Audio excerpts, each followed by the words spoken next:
Praise the Lord. फिर एक बार आपका NLMI के इस चैनल पे आपका स्वागत है। पिछली बार हम उत्पत्ति अध्याय 1 के बारे में मनन किया, फिर उत्पत्ति अध्याय 2 के बारे में।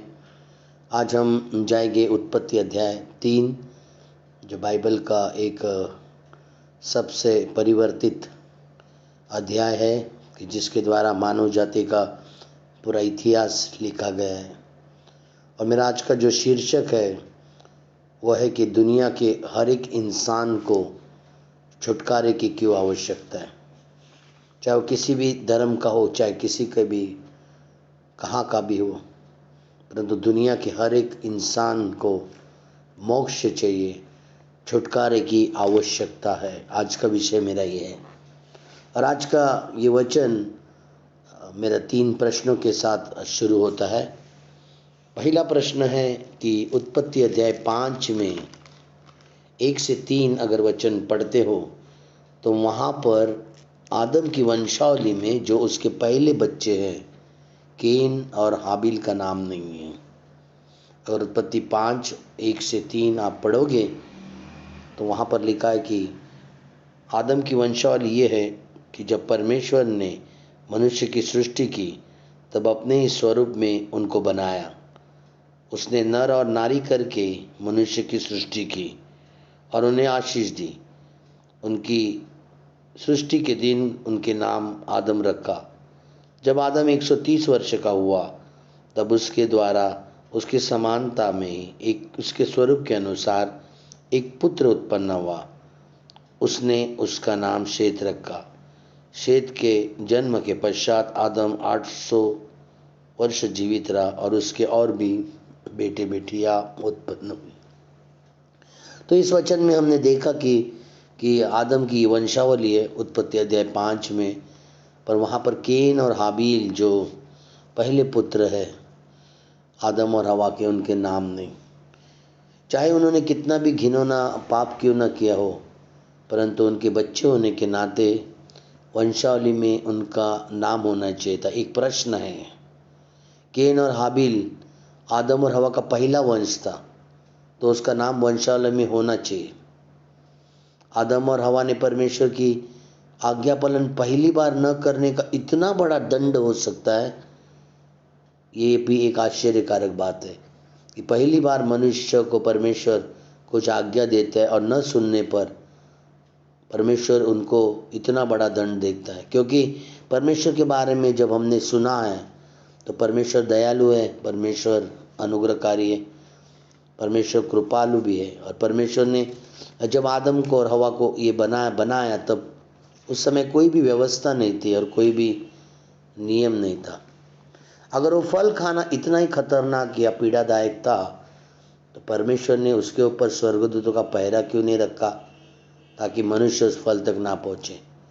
जैसे जब उन्होंने भले बुरे के वृक्ष का फल खा लिया, उसके पश्चात उत्पत्ति 3:23 में परमेश्वर ने स्वर्गदूतों को तैनात किया ताकि जीवन के वृक्ष को मनुष्य ना। तो पहला क्यों नहीं किया कि आदम और हवा उस फल को छुए नहीं, तो पहले से परमेश्वर ने स्वर्गदूत क्यों नहीं रखा, ये भी एक सवाल है। जब केन ने हाबिल का घात किया था तब परमेश्वर ने केन को श्राप दिया था, परंतु केन परमेश्वर के पास दया मांगने पर परमेश्वर ने उसको दया कहते कहा था कि तू भगोड़ा बनेगा और कोई जो तेरा पीछा करेगा, पर परमेश्वर ने कहा कि तू 7 गुना प्रभु उसको श्राप देगा। फिर आदम और हवा के साथ ऐसा क्यों नहीं, उन पर दया क्यों नहीं। आदम और हवा ने पहली बार कुछ गलती किया, उन्हें दंड क्यों दिया गया। अगर शारीरिक रीति से हम लोग क्या करते थे, अगर आज आपके भी बच्चे होंगे, आपका भी परिवार है, तो आपने कभी इस बारे में सोचा है कि आपके बच्चे ने पहली बार अगर कुछ गलती किया है तो आप उनके साथ क्या करते हैं? क्या उन्हें घर से निकालते हैं, उन्हें दंड देते हैं, या उसकी सब आशीष छीन लेते हैं? आपका जवाब क्या है? निश्चय मैं जानता हूँ कि हम ऐसा नहीं करते, हम ऐसा नहीं कर सकते। और एक सवाल है मेरे जीवन में या इस वचनों के द्वारा, और वो सवाल दूसरे 5 सवालों के साथ शुरुआत होती है। एक सवाल पहला था और ये दूसरा सवाल है, इसके साथ 5 सवाल और जुड़े। पहला सवाल, हवा को गर्भ के ऊपर दंड क्यों दिया?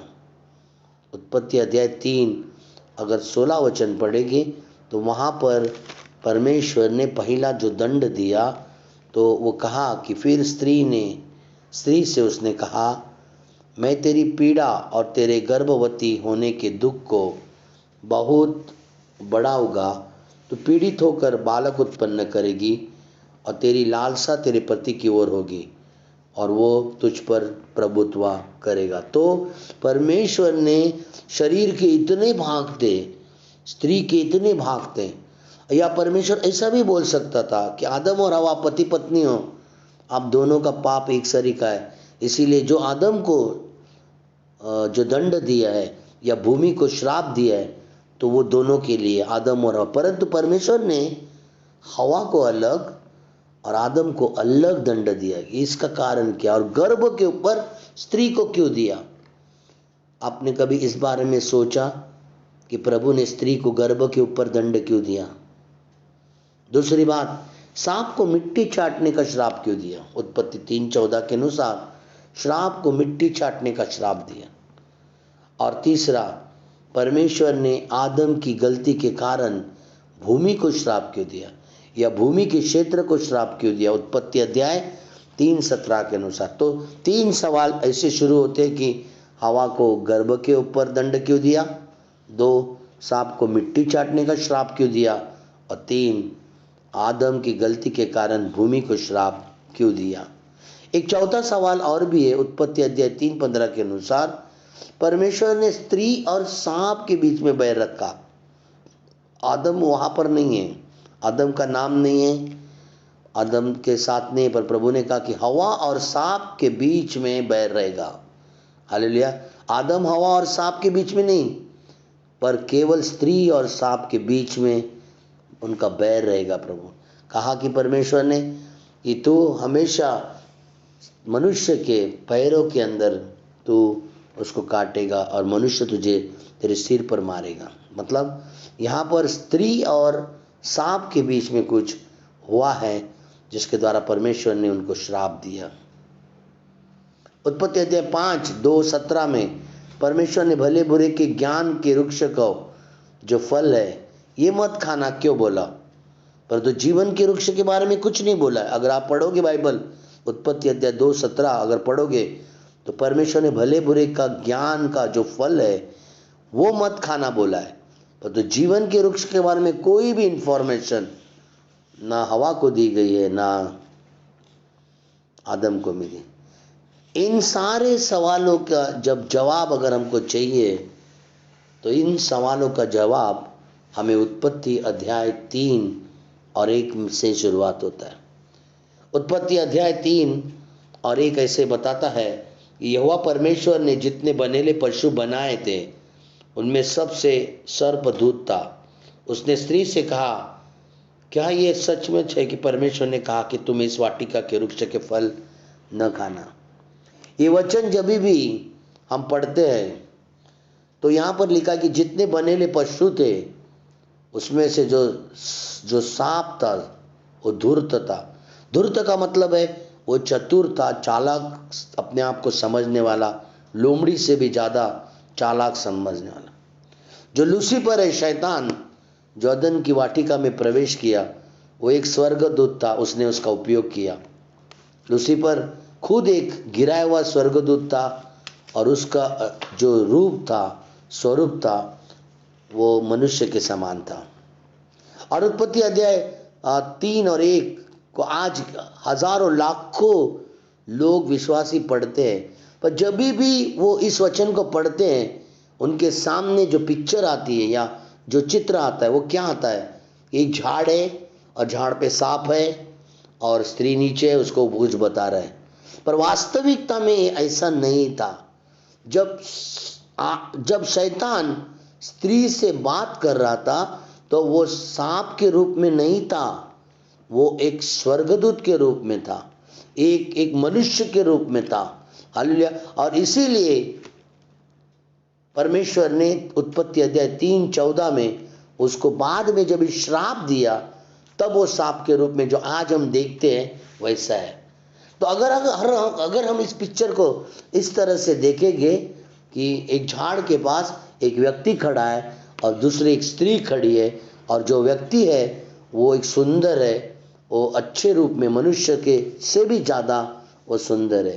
क्योंकि यजकल का अध्याय अगर 28 पढ़ेंगे तो 13 और 14 में लूसीफर का जो रूप था, ये कैसा था, उसके बारे में वर्णन किया हुआ है कि जब तो अदन की वाटिका में वो जब आया तो उसका रूप कैसा था।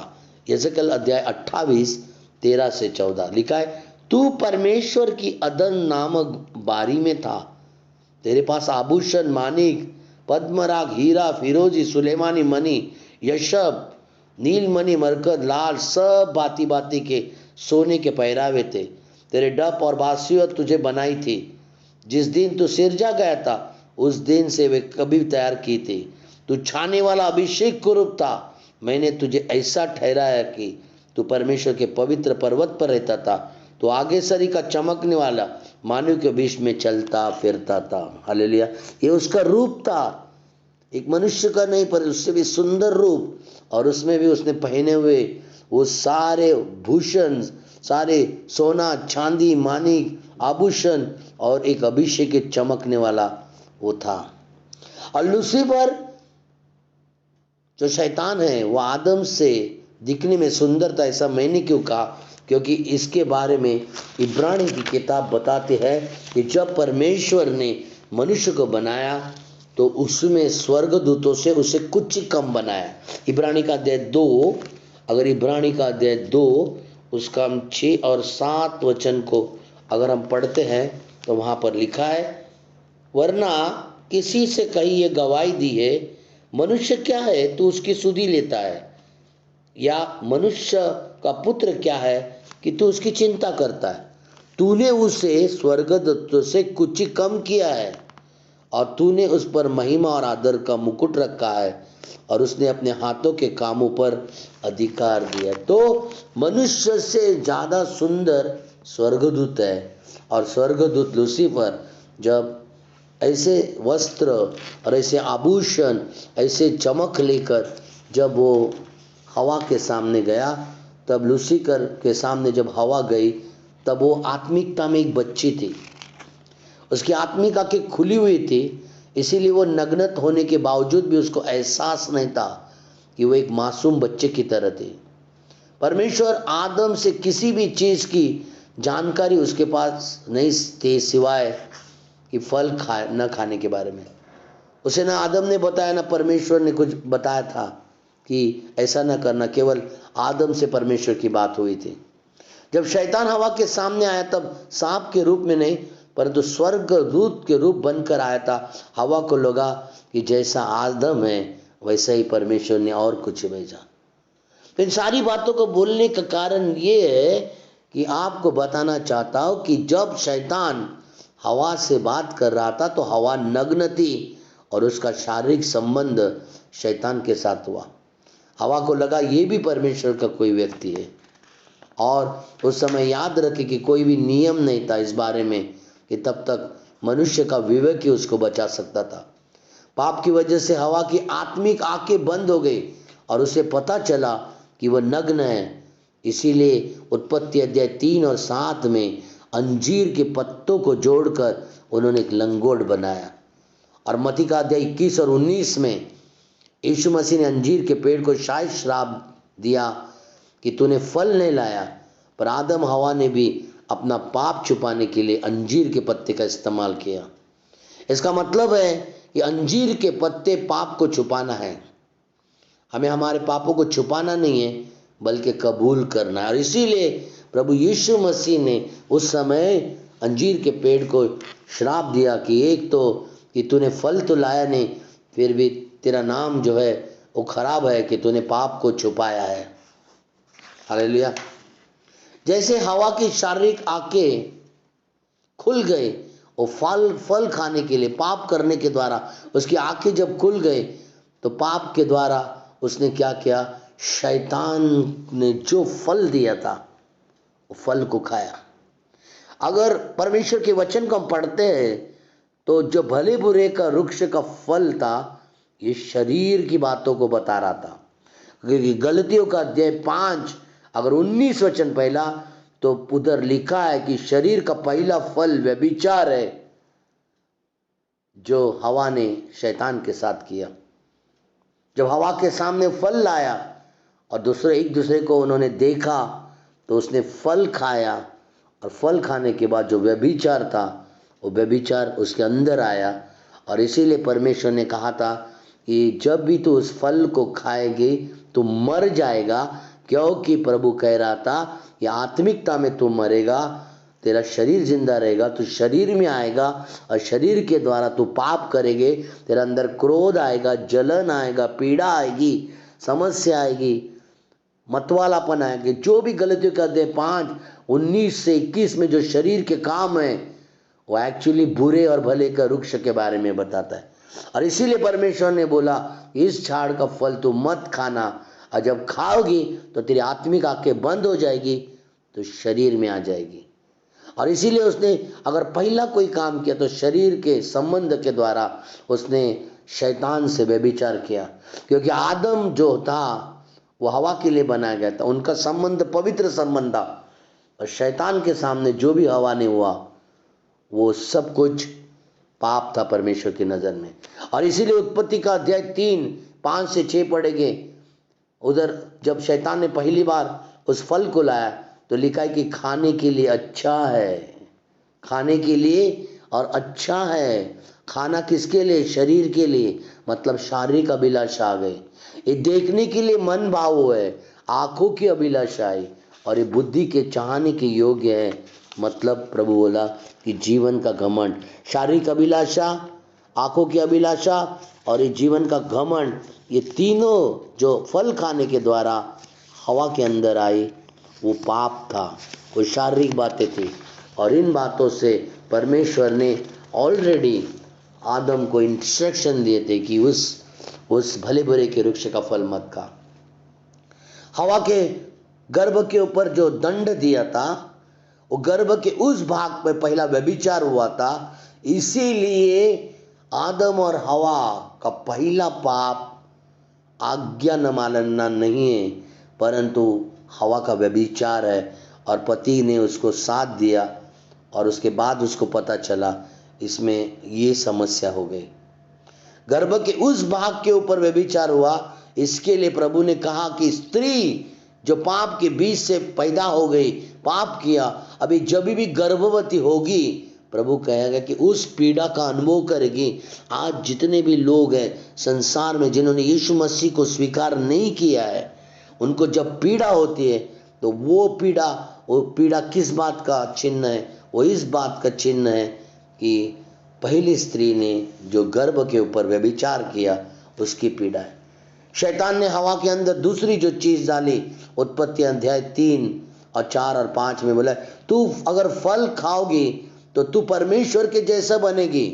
परंतु वो पहले से ही परमेश्वर के स्वरूप में थे, क्योंकि प्रभु ने बोला था आओ वो मनुष्य को अपने स्वरूप में बनाया। और शैतान ने उसके अंदर एक और लालच डाल दिया कि अगर तू इस फल को खाओगी तो तू भी परमेश्वर के जैसे बनेगे। परंतु हवा ने अधिक चीज़ों की लालच किया, वो परमेश्वर के स्वरूप में थी, पर शैतान ने उसको झूठ बोला कि तू इसको खाएगी तब परमेश्वर के स्वरूप में होगी। परंतु परमेश्वर ने अपनी समानता में उसको बोला, और हवा ने अधिक चीज़ों का लालच किया, वो खुद ने भी खाया और पति को भी दिया।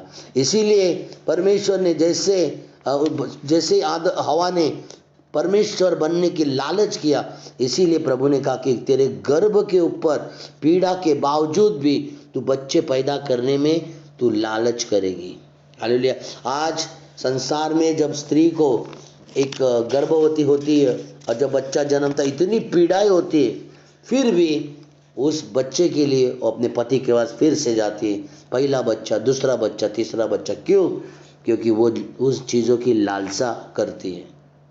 तुझे तुझे दुख तो होता, पीड़ा होती। कोई कहेगा अरे बाबा इतना अभी पेट में दर्द हुआ, अभी दूसरा बच्चा नहीं चाहिए, पर यहाँ पर जो लालच किया, लालच की वजह से होता। दूसरा मेरा सवाल ये है कि परमेश्वर ने सांप को मिट्टी चाटने का श्राप क्यों दिया? उत्पत्ति अध्याय 3 और 14 वचन को पढ़ेंगे तो वहां पर परमेश्वर ने सांप को मिट्टी को चाटने का श्राप दिया।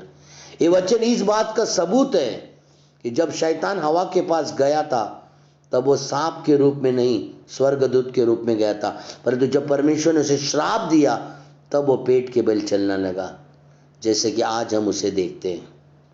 ये परमेश्वर ने इसलिए किया कि शैतान अपनी धूर्तता से घमंड करने लगा था। वो कह रहा था कि मैं परमेश्वर की रचना को फंसाऊंगा, परमेश्वर ने जो बनाया उसको मैं तोड़ दूंगा, उसको घमंड आया।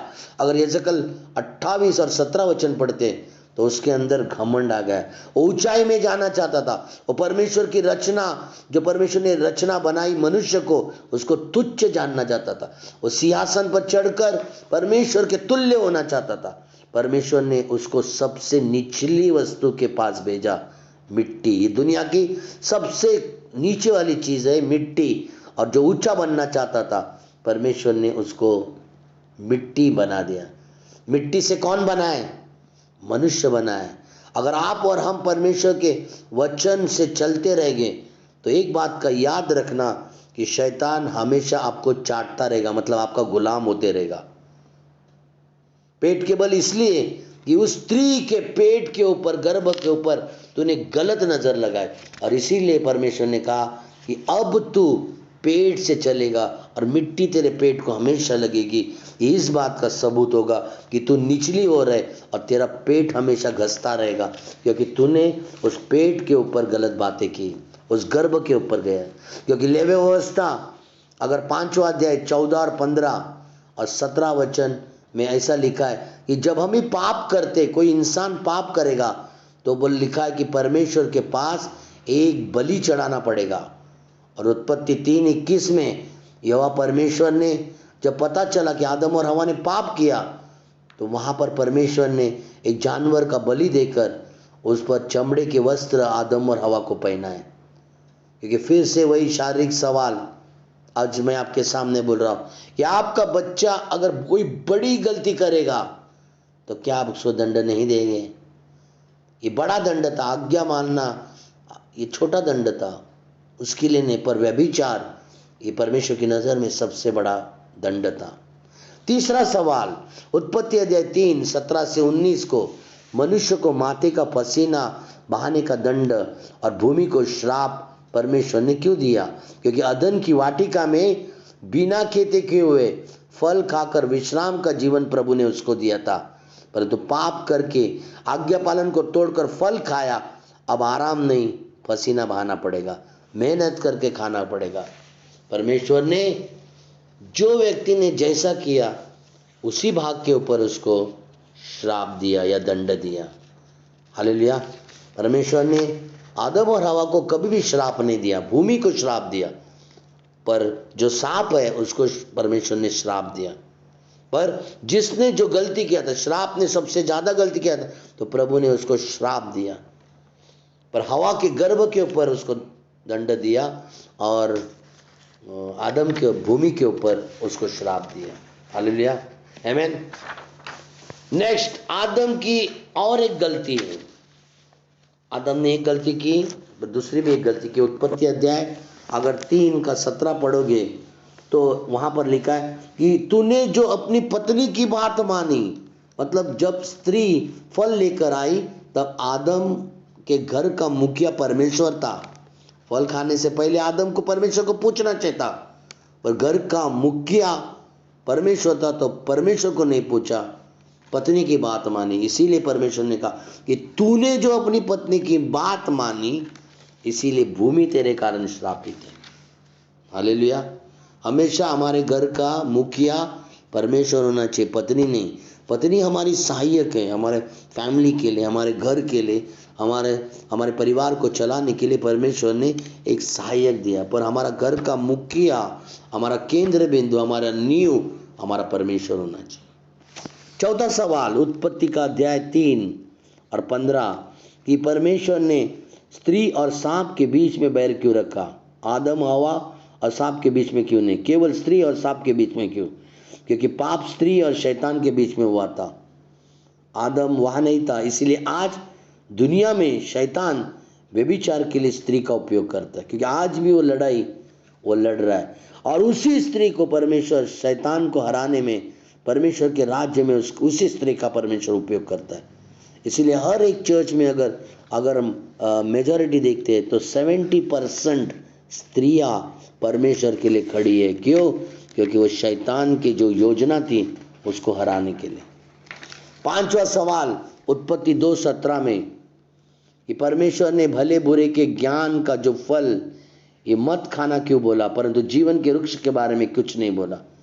क्योंकि परमेश्वर ने जब आदम को हवा को बनाया, उन्हें अपने स्वरूप में बनाया था, उन्होंने जीवन को पाया था, और इसीलिए पाप होने के बावजूद भी परमेश्वर ने आदम को 930 साल जिलाया। इसका मतलब है कि परमेश्वर ने जीवन के वृक्ष को नहीं खाने के लिए कुछ बोला, क्योंकि उनके अंदर ऑलरेडी जीवन था ही। प्रभु ने बोला कि तेरे अंदर जीवन है, इसीलिए उसके बारे में फिक्र नहीं, पर भले बुरे का खा के तू शरीर में आएगा और तू मर जाएगा। इसीलिए परमेश्वर ने उस जीवन के वृक्ष के बारे में कुछ भी नहीं कहा। परमेश्वर का वचन इतना सामर्थ्य, इतना पाप करने के बावजूद भी पहला इंसान बाइबल का 930 साल जिया, ये बहुत बड़ी बात है। मुझे एक प्रश्न सारी बातों से अलग रख रहा था, और ये मैं इन बातों को साबित करने के लिए कुछ मेरे अंदर कमियां थी। कम से कम 1.5 साल के बाद इस प्रश्न का उत्तर परमेश्वर ने मुझे दिया। और कुछ परिवार को जब मैं उनके पास प्रार्थना में जाता था तो इन बातों को मैं बांटता था। वो कौन सा सवाल था? उत्पत्ति अध्याय 4 1 और 2, वहाँ लिखा है कि आदम अपने पत्नी के पास गया और केन गर्भवती हो गई।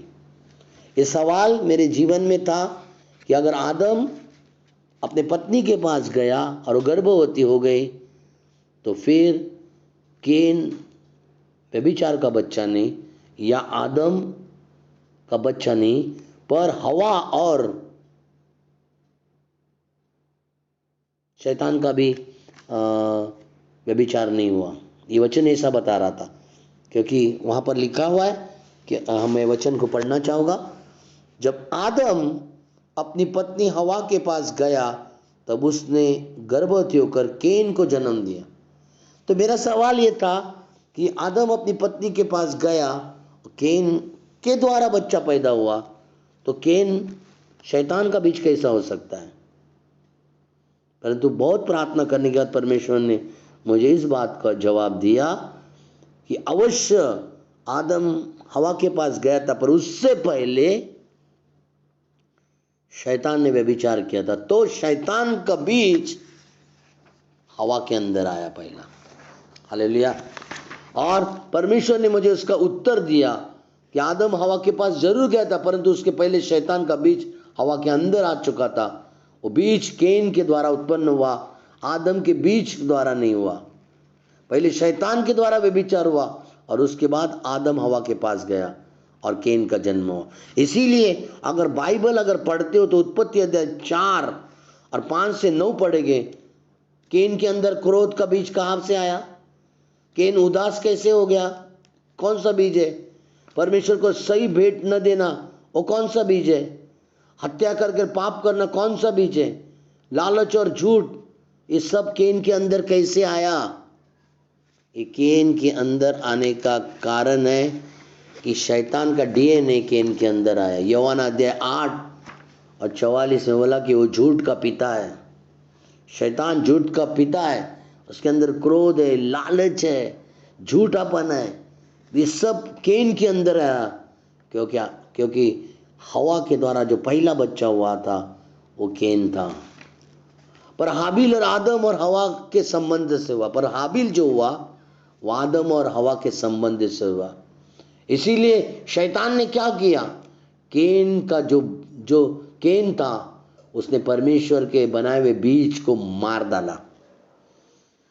उससे नफरत हो गई। भाई भाई में पहला इतना नफरत क्यों? एक परमेश्वर को भेंट देने के नहीं, इसका कारण था कि केन के अंदर जो बीज था वो शैतान था, और शैतान चाहता था कि परमेश्वर का बीज खत्म हो जाए। हालेलुया। और इसके बाद भी अगर पढ़ते तो आदम को और एक बच्चा होगा शेत, और उसको एक बच्चा होगा एनोश, पर केन उसको मार नहीं सका। इसका कारण है कि उस वचन में लिखा हुआ है कि जब एनोश का जन्म हो गया तो लोगों ने प्रार्थना करना शुरू दी। आपकी प्रार्थना शैतान की हर एक बीज को नष्ट कर सकती है। हालेलुया। हाबिल को उसने जरूर खत्म किया, पर शेत और के एनोश के वंश को नहीं खत्म कर पाया, क्योंकि उनका जीवन प्रार्थना का जीवन था। आमीन। हालेलुया। इसीलिए आज तक आप अगर दुनिया में देखते हो कि संसार में जो सेक्स होता है, व्यभिचार होता है, उसको कोई भी संस्था सिखाता नहीं, स्कूल में नहीं सिखाता, शिक्षण नहीं देता। माँ बाप बच्चे को कभी भी बड़े होने तक बताते नहीं कि ऐसा करना चाहिए, वो ऐसा करना चाहिए, परंतु बच्चे ऑटोमेटिक या आप से सीखते हैं। कैसे? क्योंकि शैतान का बीज उसके अंदर है। अपने आप सीखते हैं बच्चे। क्यों? क्योंकि सारी जितने भी मानव जाति है वो हवा के द्वारा जो पैदा हुए, वो सभी के अंदर एक शैतान का बीज है। अगर हाबिल का स्वभाव देखा जाएगा, उत्पत्ति 4:4 में हाबिल ने परमेश्वर से प्रेम किया, अपना सब कुछ पहला भाग परमेश्वर को भेंट देकर उसने परमेश्वर के प्रेम। इसीलिए आदम की वंशावली में केन का पाप का बीज था, इसीलिए हाबिल का भी नाम नहीं आया। क्योंकि अगर हाबिल का नाम आता तो लोग पूछते केन किधर है, और केन को बताने के लिए केन ये आदम का बच्चा नहीं, ये शैतान का बच्चा था। इसीलिए मेरे जो सवाल किया था उत्पत्ति अध्याय 5 में 1 से 3 में कि आदम की वंशावली में केन और हाबिल का नाम क्यों नहीं है, इसका कारण केन आदम का बच्चा था ही नहीं, वो शैतान का बच्चा था। हालेलुया। सबसे महत्वपूर्ण विषय जिसके बारे में मैं अभी आपसे बांट रहा हूँ, अब चाहे मानव इतिहास में आप किसी भी धर्म में क्यों ना हो, आप किसी भी जाति में क्यों ना हो, आप किसी को भी मानने वाले क्यों ना हो, हर एक इंसान के अंदर शैतान का बीज है।